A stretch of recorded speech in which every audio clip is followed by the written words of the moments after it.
Let's see if John Espina accepts or if he bounces out. So welcome, everybody. John. Tom. What's up, my man? How you doing? I'm doing well. How are you? I'm doing very well, thank you. So what's your question? My question is, do you feel like your extreme discipline regimen ever stifles your creativity in any way? Yeah, it does. And so in those moments, I bounce from it. So my thing is, my real superpower, man, is when my behaviors and my rules and regulations and all that don't serve me, then I stop. So I'm on a real tear right now to get people to not become a victim to dogma, because anybody that's in business right now, you're getting disrupted. I mean, I can't, even the people that are being disrupted in a positive way, where it's like all of a sudden 3M has to, 100-fold their production of masks, which will present challenges, I assure you.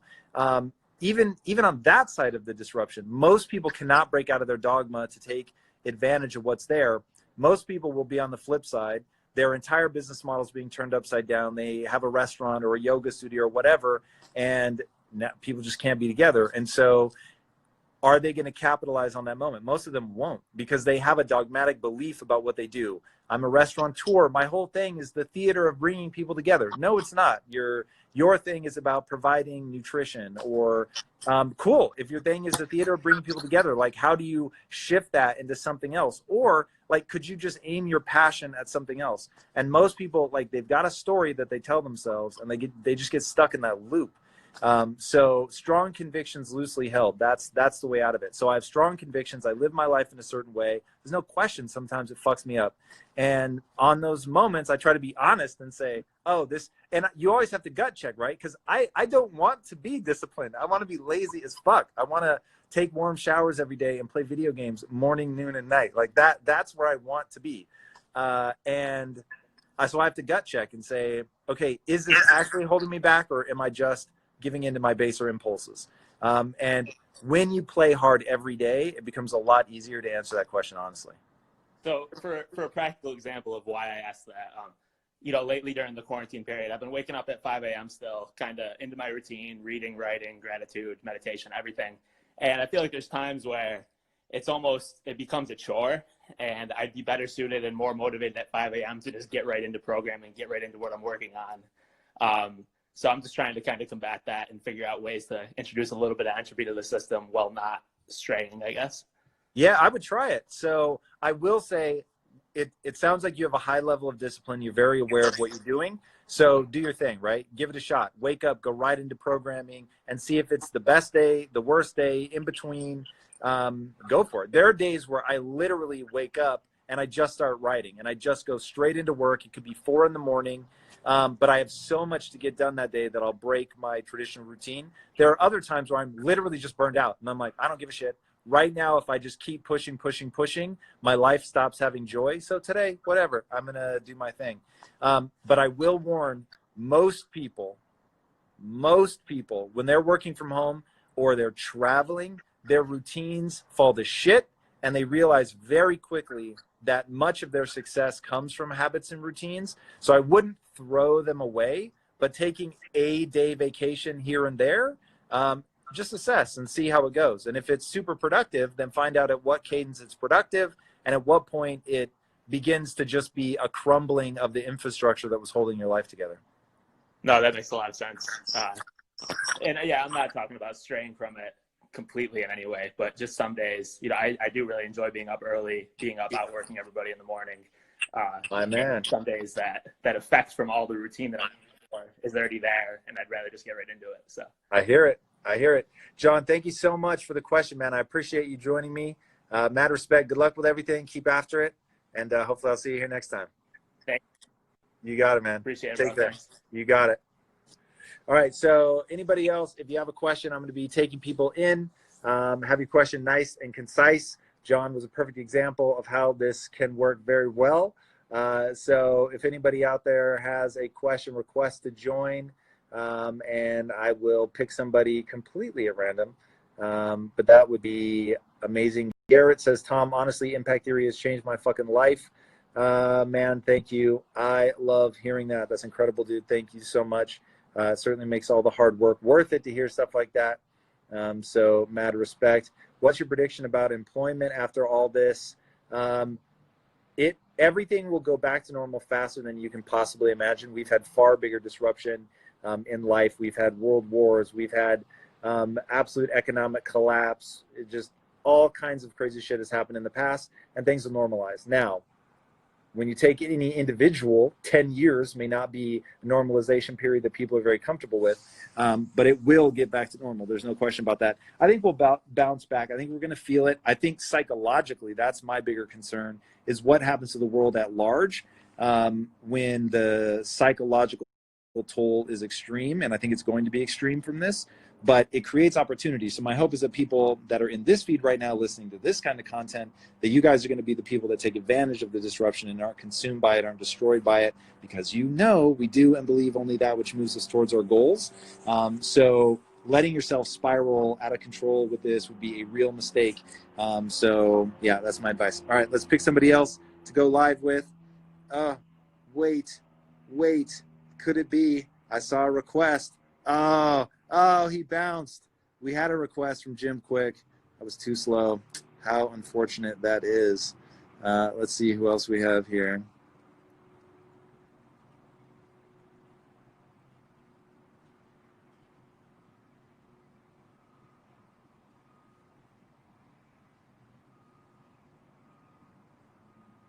All right, we got Eliza potentially joining us here. Let's see how we do. Did she deny the request? I will never understand. You get one opportunity, people.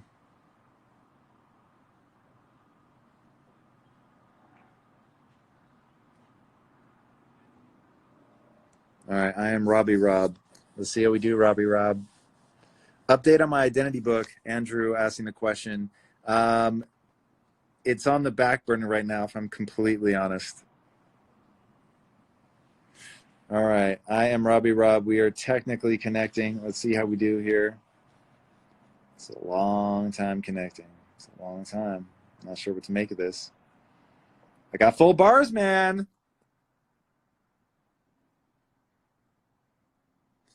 All right. Why don't we try somebody else since that one didn't happen? Heidi says, I have a question about managing my emotions living in the same home with my soon-to-be ex-husband. Oh, shit. Heidi, you sure you don't want to request to go live? That sounds fucking fascinating.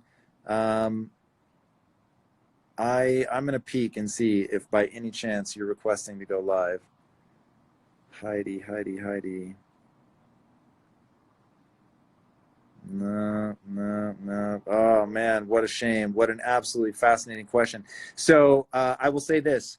This is an opportunity to practice, right? You're not going to do it perfectly. There's going to be times where you're going to flip the fuck out. There's a reason that they are your soon-to-be ex. I would dude, this is huge. They say that you don't divorce the same person that you marry. Through this, be the same person. On the other side is a sense of emotional well-being for you that nobody can touch, nobody will ever be able to take away from you. You should have a code that you live by. Be honorable, be decent, be compassionate, no matter how crazy they might be acting. Through all of this, be level-headed, be kind, be compassionate, be decisive, don't be afraid. Boundaries, fucking draw boundaries for sure. But man, let me tell you, when you can stay even keel yourself, when you meditate, right? Because you're asking how. Meditate, work out, keep your diet right. Be careful of the fucking story that you tell yourself. Do not let yourself get in some death spiral, whatever it is that's breaking down between the two of you.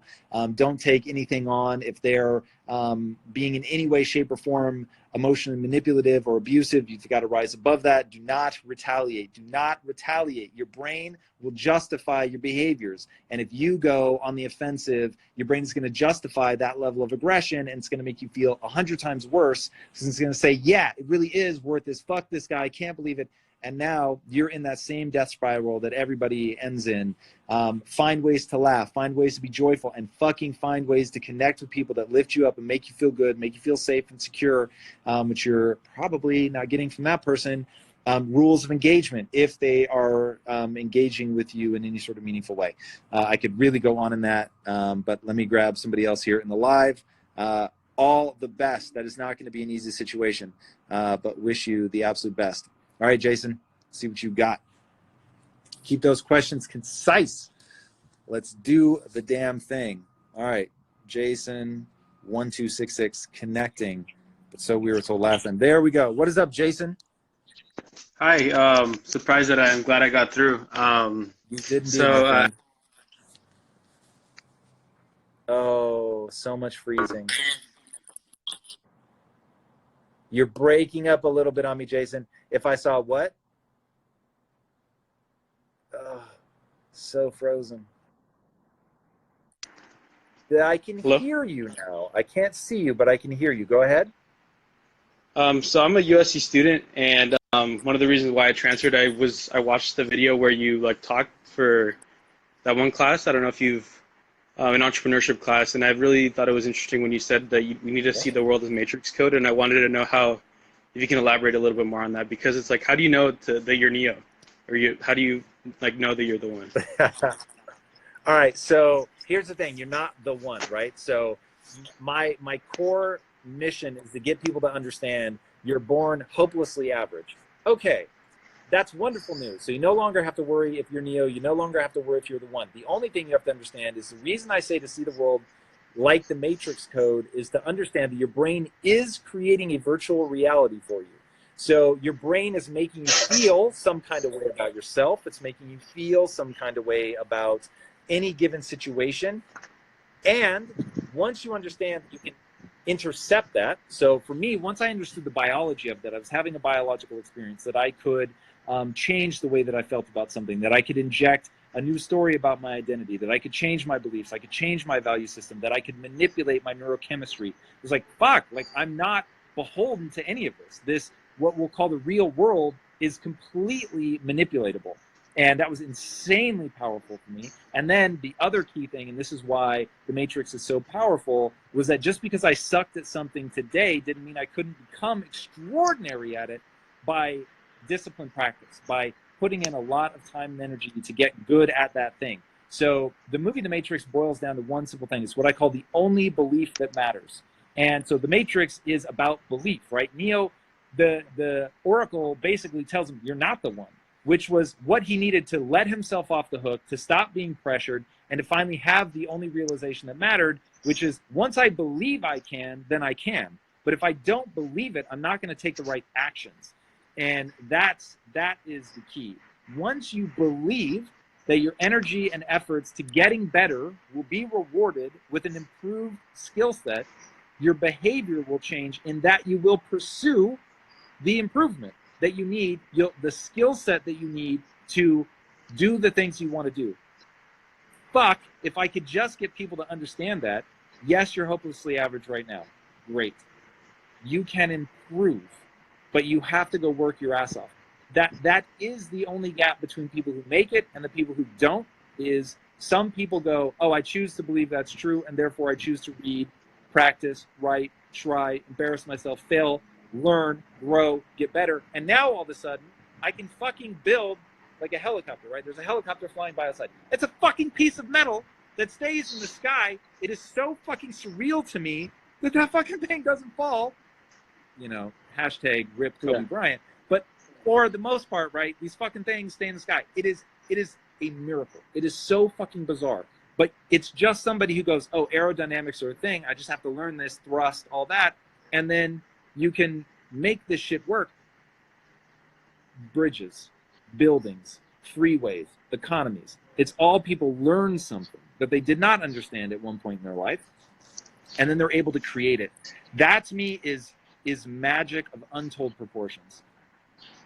So yeah, for me, I don't know if you remember, but I said I'm a USC student, and I kind of touched base with that when I rewatched that episode, because my major is computer science, and that crap is really hard. Like, you see, like, how do, like, you get And I remember like last semester I was in like with the intro class, and I remember one of the TAs was like, I don't think you're gonna get through 104, which is like the hardest computer science class at USC, and I'm on track to get an A because then I just remembered like, all right, I'm not good at it now, but I can by if it takes what I do now, I hop online and then I have to study the stuff from week 15 at like week 7. But if that's what it takes, that's what it takes.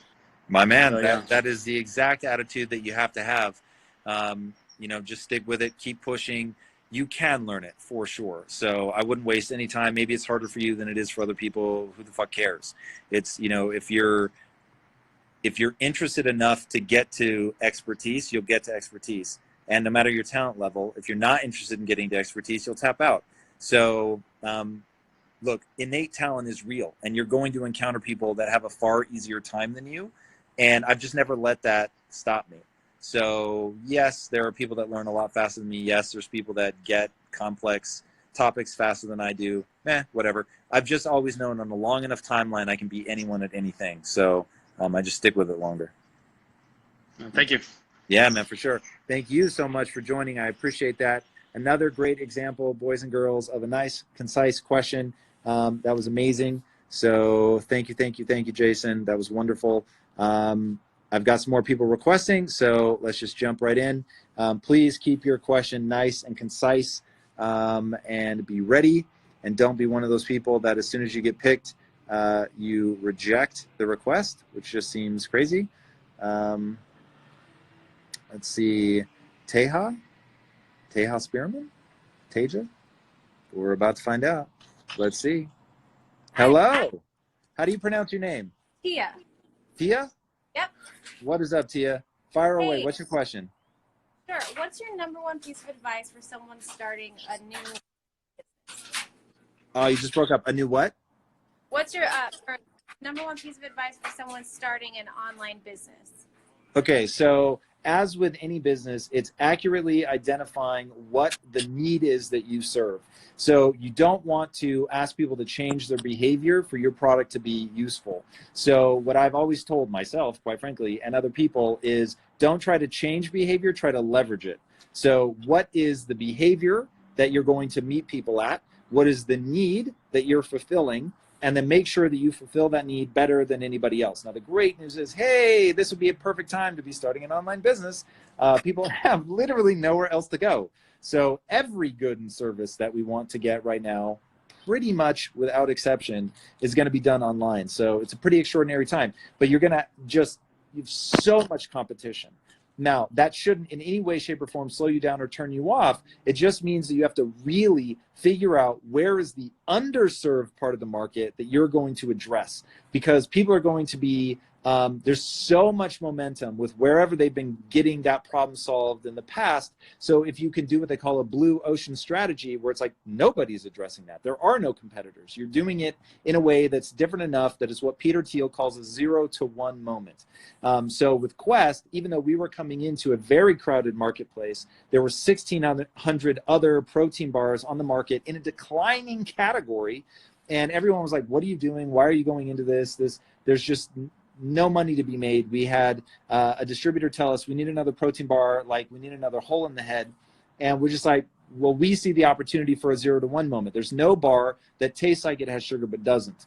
And obviously it ended up forcing us to create our own equipment and become our own manufacturer. I mean, it was this radical shift, but our reward for that was 57,000% growth in our first 3 years alone. So because it was 0 to 1, so we literally didn't have any competitors, even though on the surface it seemed like we did, right? Because there were so many other protein bars, but we did it differently enough that it was a 0 to 1. So how do you find that place, that hole in the market where there's a real 0 to 1 opportunity? That's the real key. And what advice would you have for marketing that new business in a world like where there's so much going on social media, there's so much competition on social media and other platforms? How do you market? All right, so here's the shitty answer, and it's shitty because it's going to be hard, but it is true. There's always room for the best. Okay, so when I started creating content, like 5 years ago now, a person that everyone in this feed knows pulled me aside and said, Tom, look, this is played out, man. Don't do this. Don't go into this space. All the podcasters that are going to make it have already made it. It's too mature. It's, you know, basically like you have to go find that 0 to 1 moment, and this isn't it. Podcasting is just not a thing, man, anymore. It's, you know, you're bright, you know, I'm sure you have something to say, but you're just never going to gain traction. And I looked him in the eye and I said, there's always room for the best. And so I have the Herculean task of becoming better than everybody else. But that's what I'm going to do. And so I threw myself into it. And I did a style of interviewing that was different. It had high production value, which was very different than anybody else at the time. I was spending 12 hours preparing for an episode, which was very different than anybody else. I was bringing my unique way of interviewing, which was different than anybody else. And so you just stack all these things on. And then, look, I understood how to learn the algorithms and things like that.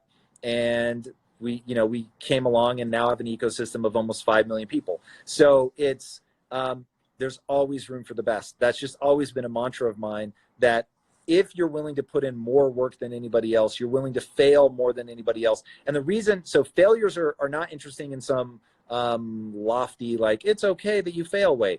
It's failure's okay in the way that AI learns through samples. So if you think of a failure merely as a sample, you tried something and you got a result, and you're going to learn from that. Now, failures are good for human AI because the pain of failing triggers things to do with focus and memory. So you're more likely to remember the lesson, and you're more likely to pay attention to what happened and figure out so that you don't repeat it. So the pain is actually an integral part of this whole process. So get out there, fail more than anybody else, learn more, and ideally faster than anybody else. And just the way that you learn fast is by trying and trying and trying, not being afraid of embarrassment, not being afraid of failure, and relentlessly self-assessing and figuring out why it failed. Was it a failure of idea or execution? And just going through that loop over and over and over, and reminding yourself that every attempt is just a sample. And there's some really cool videos on AI learning. I cover this, by the way, in Impact Theory University. If there's anybody here that's not a member of Impact Theory University, go fucking sign up. I believe in it wholeheartedly. If you can't afford it, I will give it to you for free. This is my whole thing. I want to change people's lives. I want people to understand you can get the skill set that you need to win. I cover social media marketing. I cover building a business, whether it's online or physical. I cover all this shit. I'm trying to give people the most foundational information humanly possible. Again, it's called Impact Theory University. We have business track, mindset track, do your thing. Again, if you can't fucking afford it, we will give it to you for free. This is a weird time we're living through, but it is huge opportunity for people that have the skill set. Thank you. Word. Thank you. Thank you for the question. Thank you for joining. Thank you for being super concise. Really appreciate that. I'm going to take one more and then I've got to bounce. Guys, if you have a question, hit that request. And here we go. Let's see who we have. Let's do a quick scan. Who do we have in the feed? Here's an interesting one. All right, New Caesar Films. Let's see if they take it. Keep your question nice and concise, punchy, to the point. That would be amazing. Hello. Hi. How How's you it doing? going? I'm good. All How are good. you? All good. Just working. My question for you was, when you were starting out, what advice you wish you were given that you weren't, and then along the way you realized? So what advice would you give us? Yeah, so my biggest piece of advice, the thing that I wish I had known, and it does depend a little bit what you mean by when I started out. When I was in my early 20s, the piece of advice I wish somebody had given me was find the person who's living your ideal life and go and offer them to work for them for free for 90 days in exchange for knowledge and connections. Because when I was young, as most people are, I was trying to optimize for money. So I was trying to find the job that would pay me the most. Now, the problem is money only spends once, but knowledge and connections monetize over and over and over and over. So if I had optimized for that to learn, I would have been much better off. I think I could have shaved nearly a decade off my learning curve. But unfortunately, I did not do that. So I had to learn very painfully, chasing money for a very long time, flirting with depression, being profoundly unhappy, and taking the world's most roundabout way to where I am now. So yeah, I wish I had known that. Do you believe in the idea of, like, you should say yes to everything? Yes, there's a period where saying, yeah, I won't say everything within your niche. So when I started doing content, So anybody that wanted to interview me, I'm sure there are some interviews out there that I did that have like 6 views, but I just said yes to everyone. I wanted to practice. I never knew what was going to hit, who was going to pop off. So I was constantly saying yes. Speaking engagements, same thing. In the beginning, I was flying myself. I was paying to send myself to a conference to speak because I just needed to get on stage. I needed to show people that I could do it. I needed to build up footage. So yeah, I was saying yes. Consulting, same thing, yes. In the early days of business, trying to get in any meeting I could, take any task I could so that I could learn and build up my muscle and my knowledge in that area. But then as you go, you need to start being far more selective because time, of course, ultimately is the most precious resource that you have. So there is sort of narrow moments in time where the right answer is to say yes to everything. But you need to adjust quickly as you garner from that yes period what you need and then start being more selective. Right. Yeah, that makes sense. Thank you so much. Yeah, for sure. Thank you for coming on. Everybody, thank you guys for joining me. These live Q&As are amazing. I will shout out to my wife, whose idea was at Lisa Bilyeu, if you're not already following her, whose idea was to invite people into the video. You guys have been amazing. People coming with questions that are ready to rock. I'm super grateful for the high quality questions, for people being ready, keeping their questions concise. It's amazing. Somebody just said, hi, Tom. I interviewed Lisa this morning about her morning routine, and I'd like to interview you about yours. Well, I can tell you quickly what my morning routine is. I've covered this a bazillion times, but in a super brief nutshell, your morning routine starts the night before. What time you go to bed is hugely important. I go to bed at 9 p.m. like it's a religion. I don't set an alarm. I wake up when I wake up. I immediately either work out or meditate. I go back and forth between those. Right now I'm in a workout first space, so I'll work out, then I'll meditate after that, and then I start going through my important things list. I don't let other people influence my time in the morning. I don't take a meeting. I try not to ever take a meeting before noon. It used to be 10 a.m. I'm now pushing it back to noon, and then after that, starting around noon, then I start interacting with the outside world. That is a very brief nutshell, but that gives you guys an idea. All right, everybody. Thank you so much for joining me. Be safe. Wash those hands. Social distance. And hopefully we will be able to return back to normal in a reasonable amount of time. I probably won't see you guys tomorrow. Tomorrow's my writing day. But if I do, same bad time, same bad channel. That's all a lie. Same bad channel anyway. But the time I do completely randomly. All right, guys. Thank you. Peace out. Till next time. Be legendary.